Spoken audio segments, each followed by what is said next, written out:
is today. Vigorous and still growing. Bustling with life and enterprise. Over the vast expanse of America, men have dreamed and built prodigiously. But to give substance to the dreams, there had to be a material equal to the task.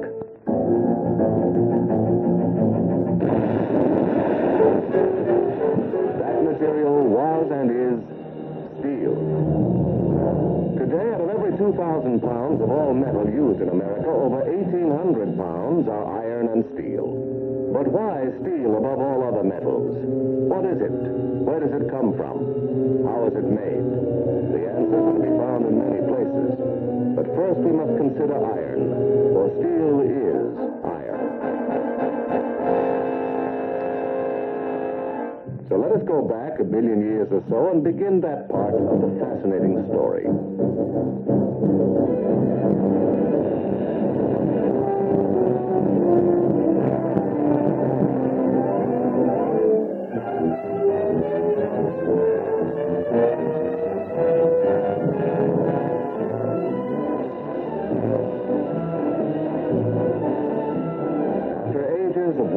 Tumultuous geological evolution, the Earth began to cool.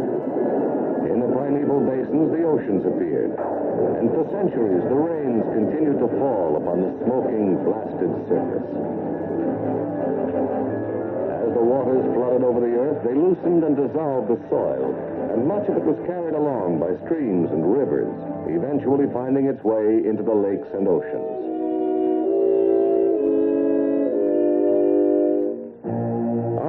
Heat and pressure eventually transformed sediments into layers of rock. Continuing upheavals in the cooling crust often caused them to be folded and cracked and thrust up to be exposed to the eroding effects of the elements. Sometimes a mass of molten material would boil up from below. Often rich in iron from the crucible of the Earth's interior, the molten material usually dissolved the host rock and replaced it, solidifying into a mixture in which the concentration of iron is quite high. This we call iron ore. There are billions of tons of iron ore deposited around the world, but of course it must be converted to other forms before we can use it. To demonstrate simply the basic steps in the next part of our story, let us call up from an earlier time an iron master, one who learned from the ground up. Obviously, the ore had to be removed from the ground. So, whether it was found right on the surface or had to be mined, the first step was... Digging! Yes, digging.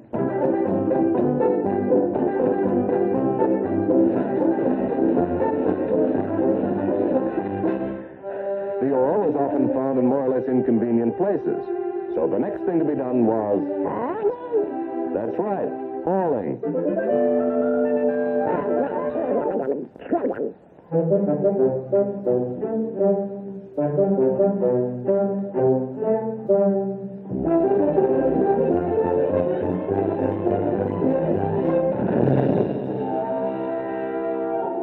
next step, a most important one, was... Smelting. That's correct.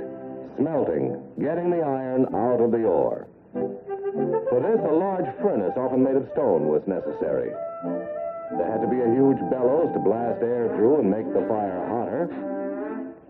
And there also had to be... Charcoal and limestone. Correct. Charcoal and limestone. The charcoal was fuel for the fire. And while our friend here didn't know it, it also furnished carbon for chemical reactions that helped free the iron in the ore. The limestone was put in because it soaked up impurities, forming a slag which could be discarded. The smelting process was begun by dumping layers of ore, limestone, and charcoal into the furnace. Into the furnace.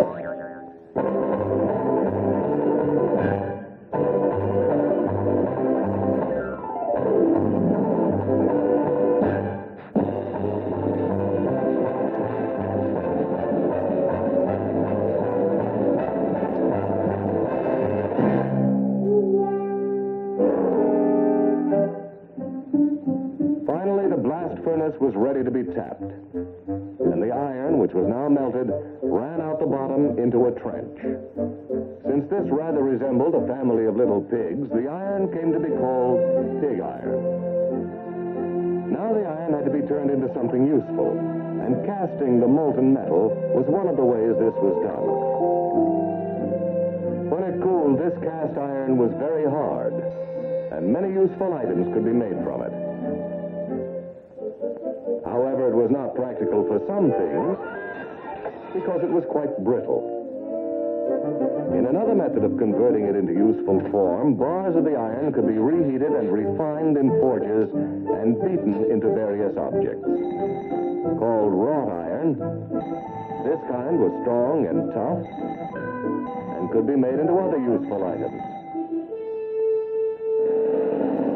However, for some things, it was too soft. Obviously, there was a difference in the two kinds of iron. Our friend didn't know exactly why this was, but he learned that he could make even another kind by putting the soft iron in clay pots, adding a certain amount of charcoal or other carbon, and making his fire hot enough to melt the iron. Getting enough heat was difficult, but this was the secret of the process. The iron he obtained this way was very special, for it combined the best qualities of the others. It was even given a special name: steel.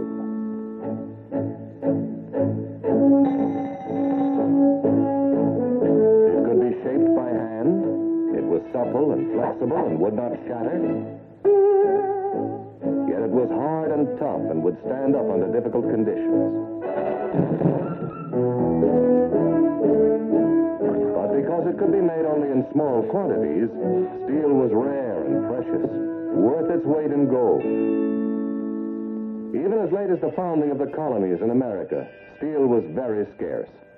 But iron was so essential that one of the first industries was an iron works built on the Saugus River in Massachusetts in 1644. The original house of the ironmaster still stands near the Saugus, and the iron works itself has been so faithfully restored that we can actually see how iron was made in the early days of our country. The iron ore and charcoal and limestone were dumped by hand into the top of the blast furnace. The waters of the Saugus were put to work turning giant wheels that in turn operated such things as the big bellows that forced air through the blast furnace. The furnace was built of native stone and could make about 3 tons of iron in a day. Once or twice a day, the tap hole was opened, and the molten iron flowed out to be cast in pigs or other items. There were forges where the bars of pig iron were heated and refined, and a 500-pound iron trip hammer for pounding them into high-quality wrought iron, and a rolling and slitting mill where the bars were guided through by hand to make strips and rods. This project, big for its time, was built with the savings of many individuals in much the same way that large companies are created today. During the Revolutionary War, iron played an important role. There was some steel for swords and small weapons, of course, but it was iron for cannon and cannonballs and pots and kettles upon which the Continental Army depended. There was even an iron chain with links weighing 100 pounds apiece stretched across the Hudson to keep the British from coming upstream by ship. Also, George Washington was the son of an ironmaster, and Valley Forge, which became a symbol of early American courage and determination, was itself originally an ironworks. After the war, the number and size of blast furnaces and forges grew rapidly, and the iron that flowed from them became more and more essential to the nation. Again, it was investment by individual stockholders that made this expansion possible. Now railroads appeared on the land, and steamboats on the rivers, and factories and machinery in the cities. A small amount of steel was available for special uses, such things as the blades of the history-making McCormick Reaper. But even as late as the Civil War, iron was the only metal in abundant supply. However, as the guns of war fell silent, this was about to be changed. In 1864, 2.5 tons of steel were made in minutes in a device called the Bessemer converter, and the age of steel had arrived. Now, at last, steel could be made in quantity and at low cost. To raise money for further growth, iron and steel companies issued new shares, and in the stock exchanges of the day, they were eagerly purchased by investors large and small. On every side, the spirit of freedom and individual enterprise acted as a catalyst, and the stage was set for America to take her place on the world scene.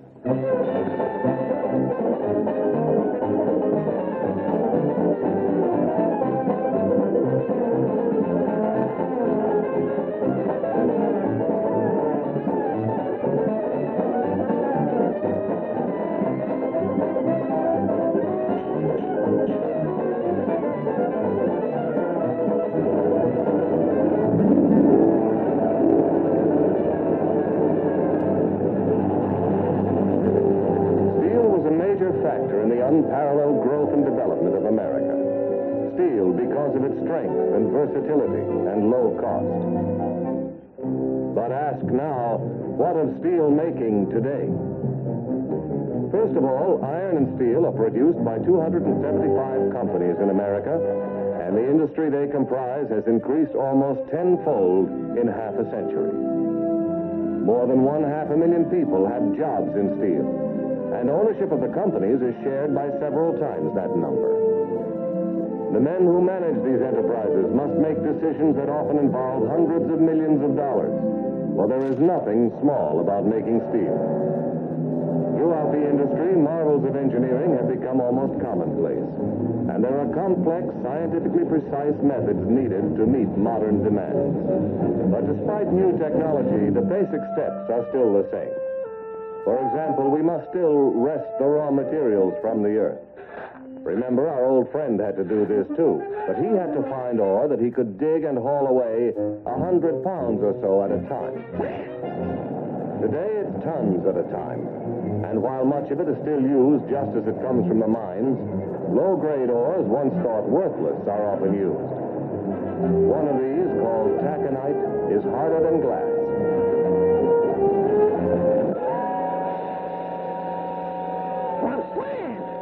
That's a machine for drilling taconite. Jets of flame pierce holes in the rock. The holes are filled with high explosive, and then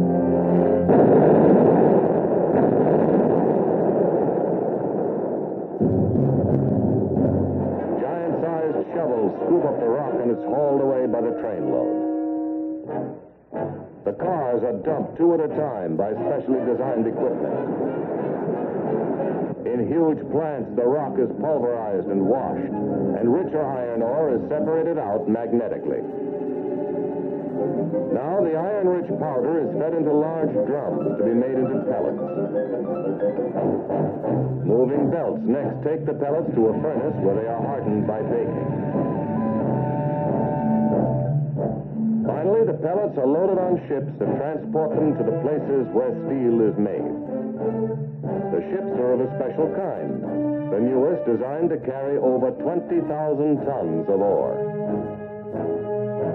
In addition to the iron ore mined in the United States, millions of tons are brought in from Canada and other countries. Now, great quantities of coal must also be clawed out of the ground. Ton upon ton of limestone must be quarried, and alloying elements are brought in from all over the world. At the mills, the coal is baked into coke. The raw materials are dumped into huge piles, and only now are we ready for the next step. Going back to our old iron master, his next step was... Yes, smelting. However, blast furnaces have changed somewhat, as might be expected.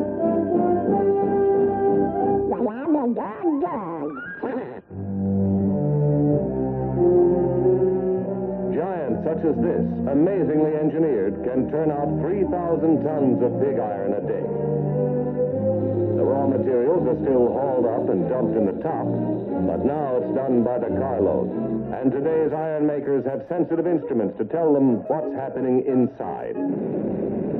After the furnace is tapped, the molten iron flows as before, flaming and hissing in the runners.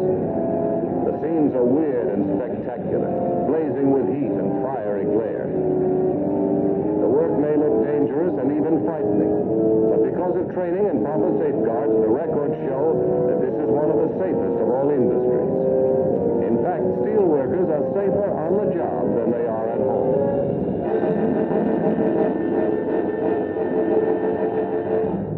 Now the molten iron must be taken away from the blast furnaces to await the next step, transformation into steel.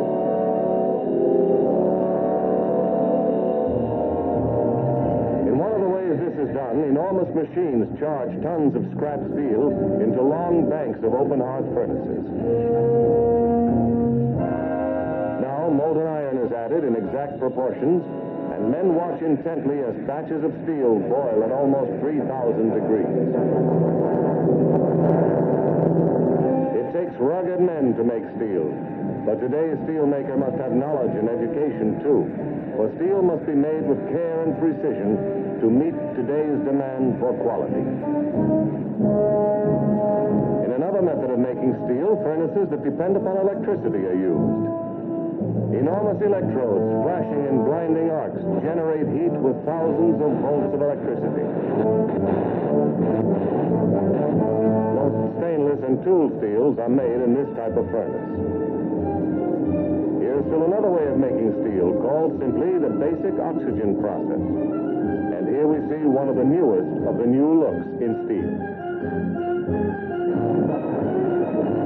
Scrap steel is charged into the furnace with speed and efficiency, and molten iron is added quickly, for every minute counts. Here is the heart of the process, a pipe through which pure oxygen is blasted at supersonic speed.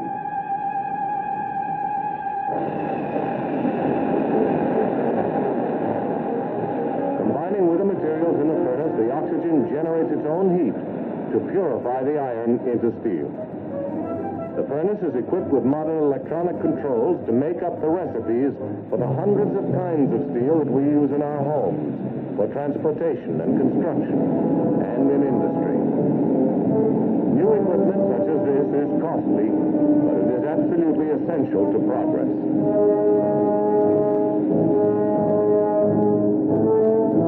When the signal is given to 4, just about a half hour has passed since the raw materials went in. And now, this is steel.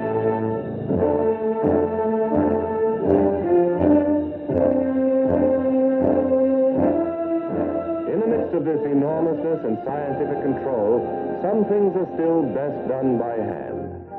Alloying elements are added a bag at a time, like adding sugar to a cake by the grain. But this small, last-minute addition will bring the composition of the steel to exact specifications. But molten steel, however made, is an intermediate step, and it cannot remain long in the brimming ladles. The ladles are now swung into place over long files of empty molds, and the molten metal is poured out in an operation called teaming.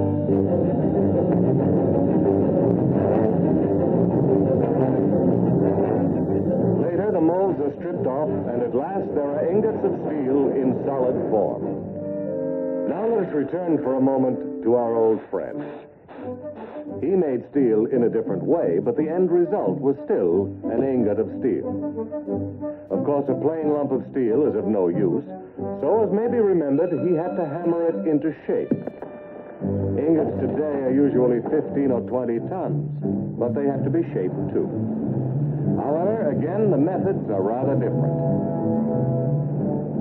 The great clumsy chunks of red-hot steel are flipped and shunted about with casual ease by men sitting in air-conditioned comfort. With fingertip control of enormous machines, they push the ingots through rollers that act like giant ringers, squeezing the steel repeatedly into longer, thinner pieces. Sometimes the steel is rolled out like cookie dough into large slabs. Each piece has its surface scoured by flame to remove small imperfections. Then it is cropped to length by huge shears. Slabs are made in many shapes and sizes, and they go through many different kinds of finishing. They are slammed through rollers that break the scale that forms the surface. Then they are trundled down long tables to finishing stands where they are rolled and re-rolled, becoming thinner and thinner.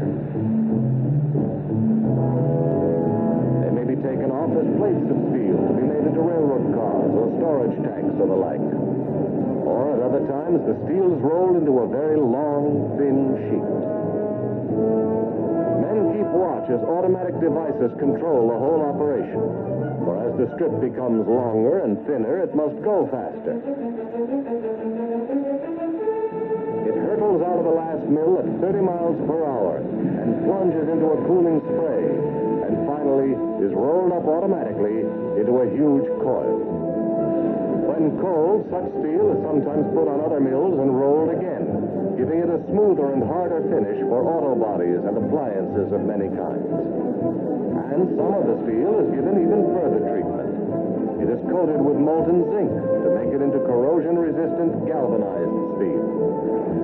Or it is cleaned in acid and plated with tin to make better, thinner, and more economical tin plate to protect our foods and beverages.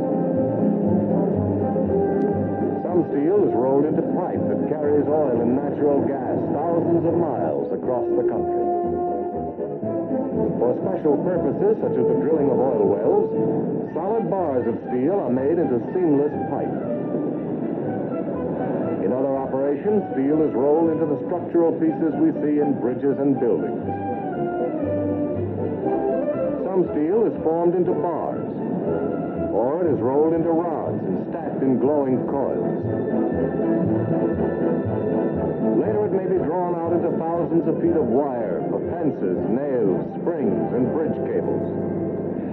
But making steel still demands control of tremendous force. In a specialized phase called forging, ingots of 100 tons are handled with ease.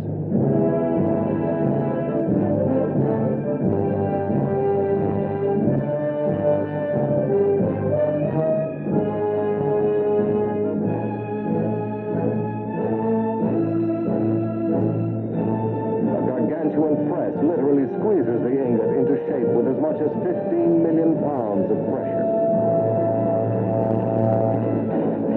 Smaller pieces of steel are pounded by great mechanical hammers to impart added strength to the metal. Thus, we have seen that many of the steps used by the old iron masters still have counterparts today. But there is a great and fundamental difference. Our old friend gained his knowledge by trial and error. He was remarkably successful most of the time. Today, because of costs and demands for quality, a more scientific approach must be taken. In modern steel company laboratories, research is playing an ever-increasing part. This research is conducted in many directions, both theoretical and practical. On the practical side, new ideas and equipment must be proved on a small scale before millions of dollars are invested in new processes and equipment. And there is a constant search for ways to make more steel and better steel at the lowest possible cost. Experiments conducted here have already introduced new production methods which are in limited use now and will soon be widespread. For example, here is a new process in which molten steel is forced into a mold by air pressure. It takes split-second timing to control the process exactly, but this represents a shortcut in the making of high-quality stainless and alloy steel. In another new method, ladles of molten steel are sealed in vacuum chambers and stirred magnetically. Bubbles of trapped gases that would weaken the steel are drawn off. And for very special steels, ingots hooked up to large electrical transformers are also sealed in vacuum chambers and remelted like candles. This gives even purer, super-strength steels like those used in space vehicles. In one of the most important new developments, called continuous casting, steel is poured into a bottomless mold. In descending, it cools and solidifies. The steel comes out like a ribbon of red-hot toothpaste to be sliced off in any desired length.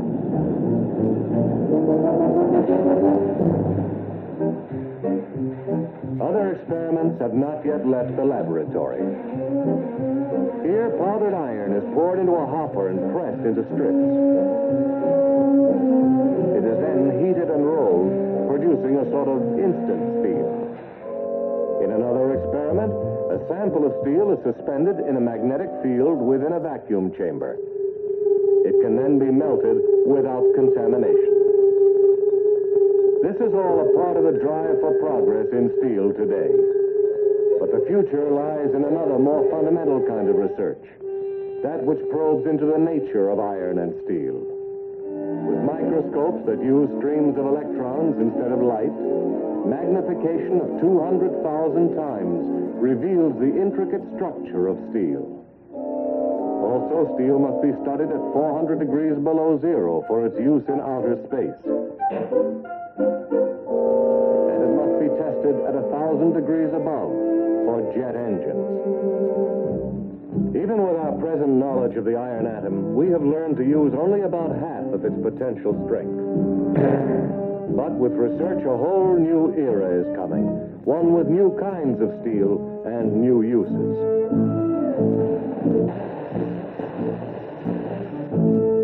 Steel foil is now rolled in sheets thinner than tissue paper. A simple demonstration shows that steel foil is far stronger than any other kind. There is thin, perforated steel that is almost transparent, but still strong and durable. And there are new super steels so strong that a pencil-thin bar can support the weight of a railroad car.